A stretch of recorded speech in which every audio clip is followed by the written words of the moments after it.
কোন্দল কলহের কারণে আজকের সব আমাদের ধ্বংস হয়ে গেছে। আর হলো কি, মুসলমানের আবিষ্কার নাই, এরা শুধু বিবাহ করেছে আর এরা শুধু ভোগ বিলাসে গেছে, রাজপ্রাসাদ বানাইছে। কথা বুঝতে পারলেন? এদের কোনো আবিষ্কার নাই। এদের সকলকে আবিষ্কারের দিকে আসতে হবে, ঐক্যের দিকে আসতে হবে, গুনাহের কাজ ছেড়ে দিয়ে আবার ঐক্যবদ্ধ হতে হবে। আল্লাহর শক্তি আছে কিনা ইনশাআল্লাহ ইমাম মাহদীর নেতৃত্বে হযরত ঈসা পয়গম্বর অবতীর্ণ হবেন। অনুরূপভাবে পৃথিবীর সমস্ত ইমানদাররা একত্রিত হয়ে যাবে এবং তাদের সম্মিলিত শক্তির মোকাবেলায় আপনারা শুনেছেন দাজ্জাল এত বড় ক্ষমতা, কিন্তু তাকে লুত নামক পর্বতের ওখানে হযরত ঈসা পয়গম্বর তাকে হত্যা করতে সক্ষম হবেন, সেই টাইম নিকটবর্তী হয়ে গেছে। আমি আমার দার্সের মধ্যে বলছি, আমি বয়স্ক হয়ে গেছি, আমি 50 বছর পর্যন্ত ঢাকাতে কাজ করছি। আপনারা একটু সময় দিলেন, এই জাতীয় ইমাম সমাজের মহাসচিব মাওলানা ফিরোজী আপনাদের সামনে বক্তব্য দিয়েছেন। আমার ভাইয়েরা, পুলিশ ভাইয়েরা ও সিকিউরিটির দায়িত্বে নিয়োজিত ভাইয়েরা, আমাদের সমস্ত কোনো কথা নাই। বাংলাদেশের বর্তমানের এই যে আপনার এক অন্তর্বর্তীকালীন সরকারের এমন একজন গার্জিয়ান ডক্টর ইউনূসকে আল্লাহ মহাবিপদের মধ্যে আমাদের ভাগ্যে দিয়েছেন। আমরা দোয়া করি আল্লাহ তাকে যেন শক্তি দান করেন, তাকে যেন জাগতিক দিক দিয়ে যেমন ভূমিকা পালনের শক্তি দিয়েছেন, অনুরূপ ভাবে আল্লাহ রাসূলের পতাকাকে উঁচু করে ধরবার জন্য আল্লাহ যেন ডক্টর ইউনূসকে আল্লাহ শক্তি প্রদান করেন। আপনারা সকলে ইসলামের বিজয় কি সবাই আশা করেন? ইসলামের বিজয় যারা আশা করেন, আমি তাদের সকলকে সঙ্গে নিয়ে আল্লাহ রাব্বুল আলামিন, আপনি দেখলেন আমরা গরিব মুসলমান, আমাদের কোনো পয়সা কড়ি নাই, আমাদের কোনো তহবিল নাই। অনেক কষ্ট করে আমি ওই মহাখালী গাউসুল আজমে জুম্মার নামাজ পড়াই, অন্যগুলো পড়াই, কিন্তু ছুটি নিয়ে আমি নিজের গুনাহ মাফ করার জন্য এবং আপনাদের কাছে সব দৌড়িয়ে আসছি। আমার সঙ্গে প্রায় 20 জন আমাদের কমিটির সদস্য এসেছে। আমরা দোয়া করছি, এই মোহাম্মদুল্লাহ হাফেজ হুজুর এখন নাই, শামসুল হক ফরিদপুরি এখন নাই, সর্বনয়ের পীর ফজলুল করিম সাহেব এখন নাই, এখন মুফতি আহমদ শফি নাই। এখন আমরা যারা আছি আমরা দুর্বল, কিন্তু আল্লাহ আমরা চেষ্টা করে যাচ্ছি। আল্লাহ রাব্বুল আলামিন আপনি আমাদের শক্তি দান করুন, আমাদের মুসলমান জাতির মধ্যে ঐক্য দান করুন। আল্লাহ আমাদের ধর্ম উপদেষ্টার রুহানি শক্তি বাড়াইয়ে দেন, ডক্টর ইউনূসের শক্তি বাড়াইয়ে দেন। আল্লাহ গোটা পৃথিবীর সমস্ত জালেমদের আপনি হয় হেদায়েত করুন, আর যদি তা না হয় তাহলে আমি গত রাতে স্বপ্ন দেখেছি ইউরোপের মধ্যে বহু সংখ্যক দেশ তারা সকলে ইসরায়েলের জুলুমের প্রতিবাদ করে তারা ঐক্যবদ্ধ হয়ে মুসলমান জাতির এই ওআইসির সিদ্ধান্তকে মেনে নিচ্ছে এবং তারা সকলে ওই গাজাকে কেন্দ্র করে আর ওই ওয়েস্ট ব্যাংক যেটাকে দফাতুল গারবিয়া বলা হয় ওইটাকে কেন্দ্র করে বাইতুল মুকাদ্দাসকে কেন্দ্র করে তো ওই মুসলমানদের সঙ্গে আমি কথা বললাম। তারা বললেন যে হুজুর আমরা 50-60 মরেছি, তাতে আমাদের হয়েছে কি?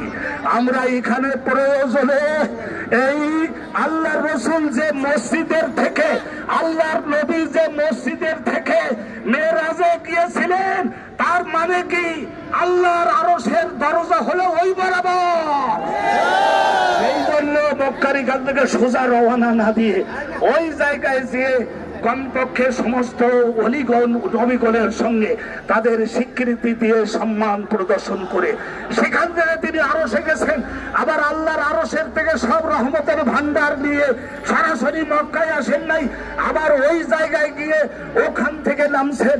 আমার ভাইয়েরা, আমরা সব ধ্বংস হতে দিতে রাজি আছি, কিন্তু আমরা বাইতুল মুকাদ্দাসকে ক্ষতি করবার চেষ্টা যারা করবে তাদের আমরা জান ও জীবন দিয়ে রুখে দাঁড়াবো।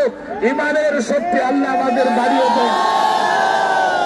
ভাইরা আমার, আপনারা সকলে সময় দিয়েছেন, সেজন্য আমি আপনাদের প্রতি আপনাদের সকলের প্রতি কৃতজ্ঞ থাকলাম। বিশেষ করে আমি কোনো ধোঁকাবাজ লোক নই, আমি আপনাদের প্রতি কৃতজ্ঞ থাকলাম যে আমার নবীর পক্ষে আপনারা রয়েছেন, আল্লাহর কাছে মোনাজাত দিচ্ছি, ও আল্লাহ আপনি আবার এই রোদে যারা দাঁড়িয়ে আল্লাহ এই কথাগুলা শুনেছেন, ইমানের শক্তি না থাকলে তারা শুনতো না। ও আল্লাহ এই যারা তার প্রত্যেকের জীবনের সব গুনাহ আপনি মাফ করে দেন। আল্লাহ একটু মোনাজাত দিচ্ছি, আল্লাহুম্মা আমিন। আল্লাহ হাত তোলেন, হাত তোলেন, হাত তোলেন, হাত তোলেন, আল্লাহুম্মা আমিন। আরে পুলিশ ভাইরা, গোয়েন্দা ভাইরা হাত তোলেন। আমি সবসময়ের জন্য মধ্যপন্থার ভক্ত, আপনারা জানেন। আল্লাহ আজকের যারা যারা হাত তুলে তোমার দিকে মনোযোগী হয়েছে, আল্লাহ অতীতে গুনাহ যদি করেও থাকি, কিছু ভুল করে থাকি, আল্লাহ সব গুনাহ এবং ভুলগুলি ক্ষমা মার্জনা করবে। আল্লাহ আমাদের ইমানের তেজ বাড়িয়ে দেন, ইমানের শক্তি বাড়িয়ে দেন।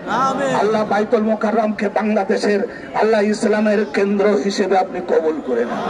আল্লাহ এখানকার খতিব ইমামগণ সহ খাদেমগণ, আল্লাহ বিশেষ করে ধর্ম উপদেষ্টা সহ, আল্লাহ বিশেষ করে ডক্টর ইউনূসের ইমানের তেজ শক্তি বাড়িয়ে দেন। বাংলাদেশকে কবুল করে নেন। আর একটু জোরে আমিন বলবেন। আল্লাহ বাংলাদেশে আমরা অল্প জায়গার মধ্যে 18 কোটি মানুষ থাকছি।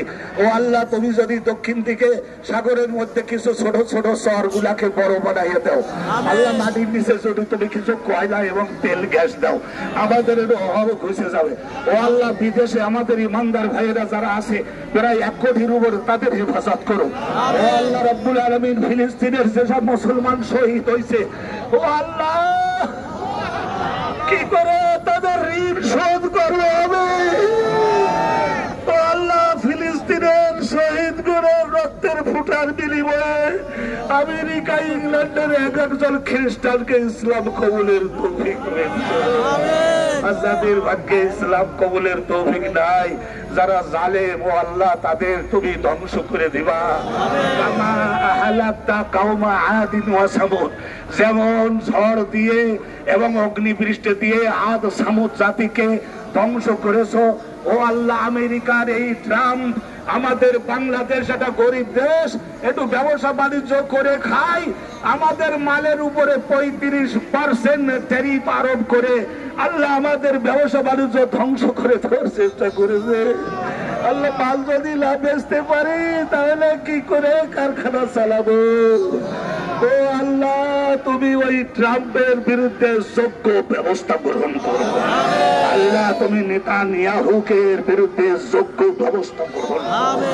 ও আল্লাহ আমাদের এই জাতীয় ইমাম সমাজকে কবুল করো। আল্লাহ যারা যারা জবান খুলে আমিন বলেছে, ও আল্লাহ তাদের প্রত্যেককে স্বপ্নে তুমি রাসূলুল্লাহর সঙ্গে জিয়ারত দান করে দিও। আল্লাহ তাদের সকলকে সকল মুসিবত থেকে হেফাজত করো। আল্লাহ রাব্বুল আলামিন যারা আমাদের জাতীয় ইমাম সমাজের কথা বলি, আল্লাহ রাব্বুল আলামিন প্রচার করে দেবে, সাংবাদিকরা, প্রিন্ট সাংবাদিক বা এই সমস্ত পত্রিকায় যারা লেখে, আল্লাহ তাদের ব্রেনের শক্তি বাড়িয়ে দেন। আল্লাহ আপনার রাসূলের পক্ষে ভীষণ বিপদের দিনে, ভীষণ বিপদের দিনে আমি ইশারায় কথা বলছি। আমি গতকালকে তার আগের রাতেও আমি খাবে দেখেছি পৃথিবীর মধ্যে কত ভীষণ পরিবর্তন নিকটবর্তী হয়ে গেছে। ইনশাআল্লাহ তুরস্কের সহায়তায় সিরিয়ার মধ্যে আহমদ শারা নামক যারা ক্ষমতায় গ্রহণ করেছে সুন্নি, আল্লাহর রহমতে 10 লক্ষ মিলিটারি প্রস্তুত হচ্ছে। আগামী আশা করা যায় 8-10 বছরের মধ্যে আল্লাহর রহমতে বাইতুল মুকাদ্দাস মুসলমান গণের করতল মতো। আল্লাহ আপনি আমাদেরকে রহমত দান করুন। বিশেষ করে আল্লাহ ইমাম মাহাদির দলে আমরা মুসলমানরা যেন থাকতে পারি, ইমাম মাহাদির জামাতে আমরা সবাই যেন থাকতে পারি। যারা যারা থাকতে আগ্রহী আছেন হাত জাগান। আল্লাহ যারা যারা হাত জাগাইয়েছে জীবনের সব গুনাহ মাফ করে দেন। আল্লাহ আমাদের জাতীয় ইমাম সমাজকে আপনি কবুল করেন। আপনারা একটু প্রচার করে দিবেন। বাবা আমার পয়সা করি নাই, we have no money. কলেমায়ে Taiyaba জোরে পড়বেন, কলেমায়ে তৈয়বা লা ইলাহা ইল্লাল্লাহু মুহাম্মাদুর রাসূলুল্লাহ। আমি আপনাদের 4টা জিকির দিচ্ছি, এটা জিকির করেন। 40 দিনের মধ্যে কি পরিবর্তন হয় বুঝে দিতে পারবেন। সবাই জোরে বলুন সুবহানাল্লাহ, আরো জোরে আলহামদুলিল্লাহ, আরো জোরে লা ইলাহা ইল্লাল্লাহ। আর সব চাইতে জোরে আকাশের দিকে হাত তুলে বলুন আল্লাহু আকবার। আল্লাহ রাব্বুল আলামিন আজকের এই মাহফিলকে কবুল করে নিন, জোরে আমিন বলে দেন। আসসালামু আলাইকুম ওয়া রাহমাতুল্লাহি ওয়া বারাকাতুহু। আমরা ওই প্রেস ক্লাবের দিকে হাঁটতে হাঁটতে একটু যাবো, যারা